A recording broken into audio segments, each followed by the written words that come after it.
Hey guys, in today's episode of Thailand Retro Mods, I'm going to show you over number one of two VL Commodores here in Thailand. So let's have a look at what we've got and let's have a look at what the plans are and what we're working with. Saw you looking through my window, premonition of the light from worlds apart. All your stories and your pipe dreams came to life for me in moments after dark. Saw you sleeping in my nightmares, premonition of the light from worlds apart. All your stories and your pipe dreams came to life for me. So what do we got hiding under the hood here? Let's have a squeeze. Whee! I'd actually forgotten how heavy these bonnets are. I'd hoping there'd be more rust in it so it'd be a little bit lighter, but alas. So we have the world famous RB30, no, it's not an RB30, it's actually the Thailand delivered RB20. So this is a 2 litre. Has it got 6 bangers or 4? Let's have a look. No, they've got the full 6, 1, 2, 3, 4, 5, 6. So it does have 6 cylinders, and then these ones of asthmatic 2 litre Nissan, unlike its Australian cousin, which is obviously the RB30. E or ET if you're lucky, which is the turbo model. So this thing's not going anywhere fast. It's got the typical Thai gas set up on it. Brake booster actually looks alright, so hopefully she's got some working brakes under there. Power steering fluid reservoir, and pretty much some rust popping up there, but I'm not seeing anything too bad. Typical cracks in the tanks. Ooh, look at that. Thailand just ruins plastics at the best of times. All the strut tops, everything's going to be rotten as hell, but you know, it gives us something to start on. Are we missing anything? Well, apart from a battery, it doesn't look like we're missing too much. So let's figure out why this car came off the road, hey? Okay, we've got electronic injection. Wow, this is a fancy one.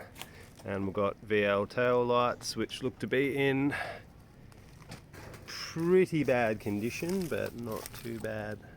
Got a Commodore badge in the middle, and we've got that. I do have keys for the thing, but it looks like we're not going to need them. So let's see if we can get this open. Okay, and we're in the boot. A little bit of gentle persuasion with the old Allen key. Get that open. Got no spare wheel, disappointing. We do have gas, but I ain't going anywhere near that kabloomy bloom. It's been disconnected, and I can already tell we're missing a fuel tank, which is disappointing because one of the reasons why I bought this car was because I needed another fuel tank. And this thing's making creaking noises like it's going to bang me in the head in a second. Yeah, there's not much else going on in here, truth be told. She's empty. Okay, so no goodies to find. Got a little rat's nest. Got a couple self-tappers for roofing tiles, which are always seen here. Oh, we've got a rubber mount. This might actually be good for one of my gearboxes. So one of my radiator mounts that I need. I do need to mount a radiator. And I don't know. Magnate, the best gas system in the world. Our biggest score out of the boot was an old rubber bush. Pow. Interior is already starting to be disassembled, and we do have that nice manual gearbox, and we do have the interior trim. We've got the cluster. We've got some seats which are looking like they've seen better days. We've also got door cards, and being the base model, this one's got the windies. So let's have a talk about why I bought this car and what it's for. So effectively, I always wanted to build a Commodore race car. I do have the green Zafiro, which, as we've talked about before, is only a 2mm wheelbase difference from the VL. So I'm hoping one day I can put the guts out of this, IRS and all, into a VL. Now, I was talking about this with my VH, Eggy, but I didn't want to go ruining her because she's too nice a car to go pulling apart to be a race car. My other VL Calais, which is going to be my long-term project, needed some parts, and this thing came up for the priceless sum of 15,000 baht.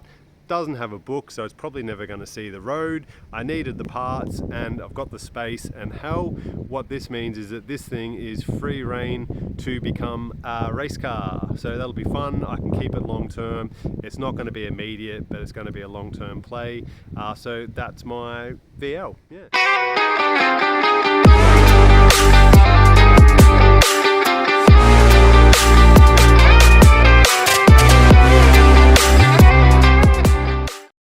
So after inspecting the silver SL Commodore, couldn't figure out exactly why it'd come off the road. It definitely hadn't begun a restoration.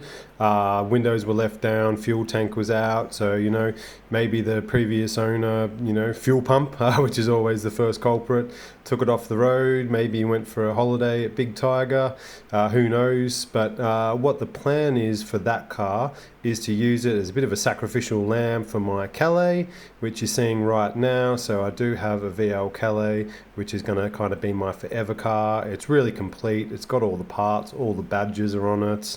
It's got a little bit sad. It's missing a front bumper. It did have some minor crash damage. It was apparent that someone had kind of driven over something which bent one of the front caster arms and damaged the fuel tank. So basically this thing does have a book and rego and everything. So the plan is to use whatever parts we can from the exec and then put them into the VL to get it driving so we can get it registered in my name. Because one thing you do in Thailand is don't go restoring cars that you don't have a book for, because it's only going to end in tragedy. So stay tuned, because this is going to be the real project. Plans for this car, you know, it's going to be a forever car. It's going to probably be a quote unquote big dollar build. Gonna put a small block Chev in it, possibly with a blower out the hood, just make a tidy street cruiser really. So that's the plan, guys. Interior goodies already. Complete cluster, which looks pretty good. The vents, which have maybe seen better days. Side speaker grills. Knee tray. We do have the top dash pad, which I do not know how this happened, but it manages to have pretty well survived the Thailand sun. So that's going to clean up a treat in our vapor blaster. And we've also got the glove box compartment, and we've got the rear seats, which could probably all be retrimmed. But the piece de la resistance is